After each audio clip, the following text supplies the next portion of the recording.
بسم اللہ الرحمن الرحیم اللہم صلی علی سیدنا و مولانا محمد صاحب الوجہ الانور والجبین الازہر صلاة و سلام علیکہ یا سیدی یا رسول اللہ وعلی آلکہ و اصحابکہ یا سیدی یا حبیب اللہ۔ نعت کا ایک شعر ہے، اکثر ہم نے بھی وہ نعت پڑھی ہے اور بارہا اس نعت کو ہم سنتے بھی رہتے ہیں۔ میرے نبی سے میرا رشتہ، میرے نبی سے میرا رشتہ ہے کیا؟ ہم نے کیا اس رشتے اور تعلق کو کبھی سوچنے یا اس رشتے اور تعلق میں کبھی غور کرنے کی کوشش کی ہے کہ ہم یہ دعویٰ تو کرتے ہیں کہ میرے نبی سے رشتہ کیا ہے، تعلق کیا ہے؟ کبھی کسی مسلمان نے اس رشتے اور تعلق کو سوچا ہے کہ اس رشتے اور تعلق کی حیثیت کیا ہے، اور آیا یہ رشتہ یا یہ تعلق ہونا کیسا چاہیے؟ نبی کریم علیہ السلام سے حدیث مبارکہ مروی ہے، صحیح بخاری شریف میں حدیث پاک موجود ہے، حدیث نمبر 15۔ جناب سیدنا ابو ہریرہ رضی اللہ تعالیٰ عنہ اس حدیث پاک کے راوی ہیں۔ آپ فرماتے ہیں ان رسول اللہ صلی اللہ تعالیٰ علیہ وسلم قال فوالذی نفسی بیدہ لا یؤمن احدکم حتی اکون احب الیہ من والدہ وولدہ۔ بے شک رسول اللہ صلی اللہ تعالیٰ علیہ وسلم نے ارشاد فرمایا، قسم ہے اس ذات کی کہ جس کے قبضہ قدرت میں میری جان ہے، تم میں سے کوئی بھی مومن نہیں ہو سکتا اس وقت تک جب تک کہ میں اس کے نزدیک اس کے والد اور اس کی اولاد سے زیادہ محبوب نہ ہو جاؤں۔ یہ ہے میرے نبی سے رشتہ کہ میرے نزدیک میرا رسول سب سے زیادہ محبوب ہے، میرے والدین سے بھی، میری اولاد سے بھی۔ میری اولاد یا میرے والدین اگر رسول اللہ صلی اللہ تعالیٰ علیہ وسلم کی تعلیمات سے ہٹ کر کے کوئی راہ اختیار کریں گے تو وہاں میرے نبی سے رشتہ یہ تقاضا کرتا ہے کہ میں نے وہاں والدین کو بھی چھوڑنا ہے، اولاد کو بھی چھوڑنا ہے، میں نے جس کا دامن تھامنا ہے وہ رسول اللہ کی ذات ہے۔ دوسری حدیث پاک جناب انس بن مالک رضی اللہ تعالیٰ عنہ سے مروی ہے، آپ نبی کریم علیہ السلام سے روایت کرتے ہیں، نبی کریم علیہ السلام نے ارشاد فرمایا، ثلاث من کن فیہ وجد حلاوت الایمان۔ تین باتیں، تین چیزیں یا تین عادتیں ایسی ہیں کہ یہ تین عادتیں جس میں پیدا ہو جائیں اس بندے نے ایمان کی مٹھاس کو پا لیا۔ وہ تین باتیں کون سی ہیں؟ نمبر 1، ان یکون اللہ ورسولہ احب الیہ سواہما۔ پہلی بات، اللہ اور اس کا رسول اس بندے کے نزدیک سب سے زیادہ محبوب ہو جائیں جو اللہ اور اس کے رسول کے سوا ہیں، یعنی جو اللہ اور اس کے رسول کے علاوہ ہیں۔ کون؟ ماں، باپ، رشتہ دار، بھائی، بہن، دوست، خود اپنی نفس، یہ دنیا وما فیہا، جو کچھ بھی ہے، ان تمام سے زیادہ محبت جب اللہ اور اس کے رسول سے کرے گا تب وہ ایمان کی مٹھاس کو پائے گا۔ نمبر 1۔ دوسری، وَأَن يُحِبَّ الْمَرْءَ لَا يُحِبُّهُ إِلَّا لِلَّهِ۔ دوسری عادت یہ کہ بندہ اگر کسی اور شخص سے محبت کرے تو صرف اللہ کی رضا کے لیے کرے، یعنی میں اگر کسی اور سے تعلق بناتا ہوں یا میں کسی اور سے تعلق جوڑتا ہوں یا کسی اور کا مجھ سے تعلق جڑتا ہے تو مجھے دیکھنا ہے کہ میں اس بندے سے تعلق جو بنا رہا ہوں یا وہ بندہ مجھ سے جو تعلق بنا رہا ہے، یہ تعلق ذاتی نوعیت کا ہے یا اس میں اللہ کی رضا بھی شامل ہے۔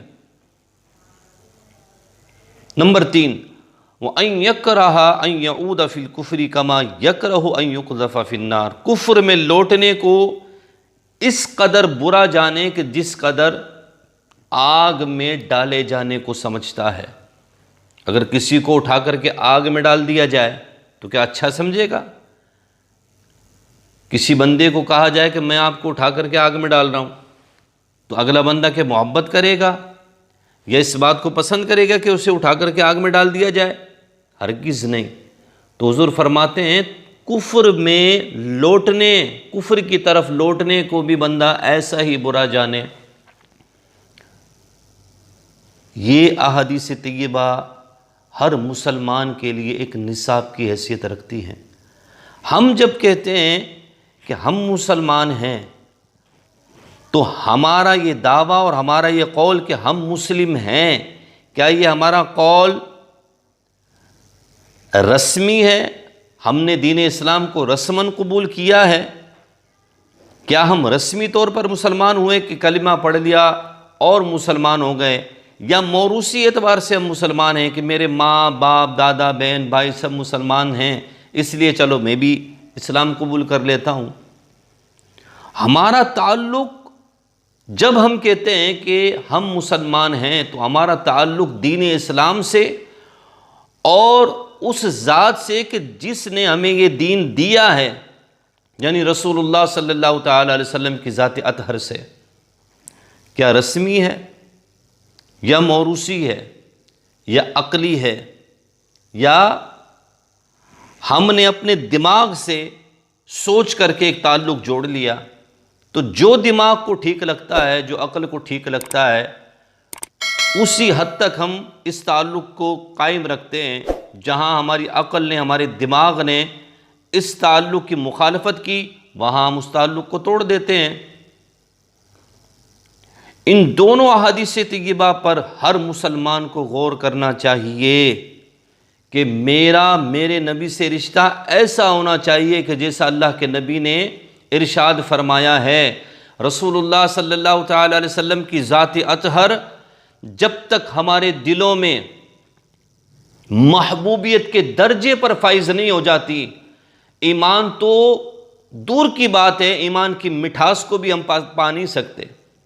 آپ دیکھیں صحابہ کرام علیہم رضوان مکہ مکرمہ میں جب نبی کریم علیہ الصلوۃ والسلام نے اعلان نبوت فرمایا تو وہ صحابی جو مہاجرین قرار دیے گئے، جنہوں نے اولاً پیارے آقا کریم علیہ الصلوۃ والسلام پر ایمان لائے اور دین اسلام کو قبول کیا، طرح طرح کی اذیتیں برداشت کی، صعوبتیں اٹھائیں، اپنی ملکیتیں وار دی، اپنی دولتیں وار دی، اپنا گھر بار سب چھوڑ دیا، رسول اللہ پر ایمان لائے۔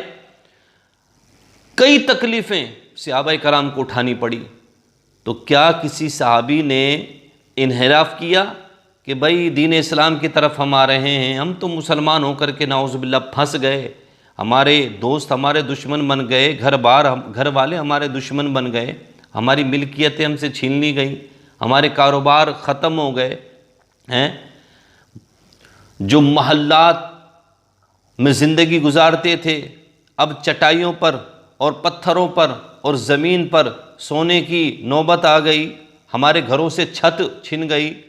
کیا کسی صحابی نے رسول اللہ علیہ الصلوۃ والسلام سے تعلق توڑا؟ نہیں۔ جس صحابی کو تکلیف آتی گئی رسول اللہ سے وہ رشتہ اتنا ہی مضبوط ہوتا چلا گیا۔ اب آپ آئیں، جب ہجرت کا حکم ہوتا ہے اور تمام صحابہ کرام علیہم رضوان ہجرت کر کے مدینہ منورہ تشریف لاتے ہیں، اب مدینہ منورہ میں جو جائیدادیں ہیں، کاروبار ہیں، ملکیت ہے، وہ سب انصار صحابہ کی ہیں، مہاجرین صحابہ کی ملکیتیں نہیں ہیں، نہ وہ جائیداد مہاجرین صحابہ کی ہے۔ جب مہاجرین صحابہ مدینہ منورہ تشریف لائے ہجرت کر کے، نبی کریم علیہ الصلوۃ والسلام نے انصار اور مہاجر صحابہ میں مواخات کے رشتے کو قائم کیا۔ آج کے بعد تم مہاجر اور انصار دونوں بھائی بھائی ہو۔ ایسا عظیم رشتہ قائم کیا رسول اللہ نے کہ جس کی مثال تاریخ انسانی میں نہیں ملتی۔ انصار صحابہ نے اپنے گھروں میں ان کو شیئر دیا۔ گھر انصار صحابی کے مالک ان گھروں کے انصار صحابی تھے، لیکن انہوں نے ان گھروں کے پارٹیشن کر لیے، آدھا ہمارا، آدھے کا مالک ہمارا مہاجر سے ساتھی ہے۔ جائیداد تھی، زمینیں تھیں، زمینوں کا پارٹیشن کیا، آدھی زمینیں ہمارے مہاجر بھائیوں کی، آدھی ہماری۔ کاروبار میں شراکت داری کر لی، آدھا نفع ہمارے مہاجر بھائی کا، آدھا ہمارا۔ تاریخ انسانی حیران رہ گئی کہ کیا کوئی بندہ اتنی بھی کسی سے محبت کر سکتا ہے؟ جواب آتا ہے ہاں، رسول اللہ صلی اللہ تعالی علیہ وسلم کی ذات اطہر وہ ذات ہے کہ جس دل میں حضور کی محبت بیٹھ جائے پھر وہ کائنات کی کسی شے سے محبت نہیں کرتا، اس کے نزدیک سب سے زیادہ محبوب ذات جو ہوتی ہے وہ رسول اللہ کی ذات ہوتی ہے۔ کیا ہم نے حضور نبی کریم علیہ الصلوۃ والسلام سے جو محبت کی ہے، یا ہم جو نبی کریم علیہ الصلوۃ والسلام سے تعلق اور رشتے کا دعویٰ کرتے ہیں، کیا ہم اس دعوے میں اور اس تعلق کی صداقت میں صادق بھی ہیں کہ نہیں؟ جس دور کے مسلمان سے نماز 5 وقت نہ پڑھی جا سکتی ہو، جس دور کے مسلمان کے پاس قرآن پڑھنے کا وقت نہ ہو، جس دور کے مسلمان کو دولت سے اتنی محبت ہو کہ حلال ذریعے سے آئے یا حرام سے آئے دولت آنی چاہیے، جس دور کے مسلمان کی حالت یہ ہو کہ وہ حرام اور حلال میں تمیز کیے بغیر چلے جا رہا ہے، کیا اس مسلمان سے یہ توقع ہے کہ وہ یہ کہے کہ میرے نبی سے میرا رشتہ قائم ہے، رسول اللہ صلی اللہ تعالی علیہ وسلم سے ہمارا رشتہ اسی صورت میں قائم رہ سکتا ہے جب ہم نبی کریم علیہ الصلوۃ والسلام کی اتباع کریں، نبی کریم علیہ الصلوۃ والسلام کی پیروی کریں۔ آج ہماری اولاد پر کوئی مشکل وقت آ جاتا ہے تو ہم ہر طریقے سے کوشش کرتے ہیں کہ اپنی اولاد سے اس مصیبت کو دور کریں۔ ماں باپ پر کوئی مصیبت آ جاتی ہے تو اولاد اپنا سب کچھ لٹانے کے لیے تیار ہو جاتی ہے۔ یہی جذبہ یہاں مثال جو اولاد کی اور والدین کی دی گئی ہے، وہ دینے کا مقصد ہی یہ ہے کہ دیکھو تمہاری اور تمہارے ماں باپ کی اور ان کی اولاد کی آپس میں جو اٹریکشن ہے، آپس میں جو تعلق ہے وہ کیسا ہے۔ دونوں ایک دوسرے کے لیے نہ مال کی پرواہ کرتے ہیں نہ جان کی پرواہ کرتے ہیں۔ یہی چیز چاہیے رسول اللہ سے تعلق میں۔ ہمارے نبی سے رشتہ ایسا ہونا چاہیے کہ جب رسول اللہ کی عزت کی بات آئے اور رسول اللہ علیہ الصلوۃ والسلام سے محبت کی بات آئے اور نبی کریم علیہ الصلوۃ والسلام کی اتباع کی بات آئے تو ہم نے پھر سب کچھ چھوڑ کر کے اللہ کے نبی کی پیروی کرنی ہے۔ کیا ہم نے کوئی قدم اٹھانے سے پہلے آج اس دور میں ہم یہ سوچتے ہیں کہ میں یہ قدم تو اٹھانے جا رہا ہوں، کیا ایسا قدم اٹھانے کے لیے ہمارے نبی نے حکم دیا ہے کہ نہیں؟ میں یہ سوچنا چاہتا ہوں، میرے ذہن میں ایک سوچ آئی ہے، تو کیا ایسا سوچنا میرے لیے بہتر ہے یا نہیں؟ ہمارے نبی اس بارے میں کیا فرماتے ہیں؟ کیا ہم نے ایسا کبھی سوچنے کی کوشش کی کہ کسی قول، کسی فعل، کوئی عمل کرتے وقت ہم نے یہ سوچا ہو کہ دیکھیں کہ ہمارے نبی اس عمل کے بارے میں یا اس قول کے بارے میں کیا فرماتے ہیں؟ آیا یہ قول درست ہے یا نہیں؟ آیا یہ عمل درست ہے یا نہیں؟ کیا ہم میں سے کسی مسلمان نے یہ سوچنے کی کوشش کی؟ اس مادی دور میں، پرفتن دور میں، ہمارا دماغ اور ہماری عقل جو ٹھیک سمجھتی ہے ہم وہ کرنے کے لیے تیار ہو جاتے ہیں۔ چاہے جائے کہ ہمارا نبی اس بارے میں کیا فرماتا ہے، یا قرآن اس بارے میں کیا کہتا ہے، یا جس کے ہم بندے ہیں وہ رب العزت اس بارے میں کیا فرماتا ہے۔ اللہ اکبر کبیرہ۔ اللہ رب العزت نے اپنے پیارے محبوب علیہ الصلوۃ والسلام کو مبعوث فرمایا۔ دیکھیں دیگر امتیں جو ہلاک اور برباد ہوئیں، ان کی ہلاکت اور بربادی کی سب سے بڑی وجہ یہ تھی کہ انہوں نے اپنے نبی کی پیروی نہیں کی، اپنے نبی کے پیچھے نہیں چلے، انہوں نے اپنے نبی کی تعلیمات کو اٹھا کر کے پسے پشت ڈالا، ہلاک اور برباد ہو گئے۔ تو کیا ہم مسلمان اپنے نبی سے صرف رسمی تعلق یا موروثی تعلق بنا کر کے آباد ہو سکتے ہیں؟ ہرگز نہیں ہو سکتے۔ میرے نبی سے میرا رشتہ اسی صورت میں قائم رہ سکتا ہے جب میرے نزدیک میرا نبی سب سے زیادہ محبوب نہ ہو، جب میرا نبی میرے لیے آئیڈیل نہ ہو، جب میرا نبی میرے لیے سب سے بڑھ کر نہ ہو، اس وقت تک میرا رشتہ میرے نبی سے قائم نہیں رہ سکتا۔ آئیں اور اپنا رشتہ اپنے نبی سے قائم کریں اور نبی کریم علیہ الصلوۃ والسلام سے محبت کریں، حضور نبی کریم علیہ الصلوۃ والسلام کی اتباع کی طرف آئیں۔ اللہ رب العزت ہم سب کو نبی کریم علیہ الصلوۃ والسلام کی عشق میں اور محبت میں سرشار فرمائے، اور نبی کریم علیہ الصلوۃ والسلام کی اتباع کے اللہ رب العزت ہم سب کو توفیق عطا فرمائے۔ وما علی الا البلاغ۔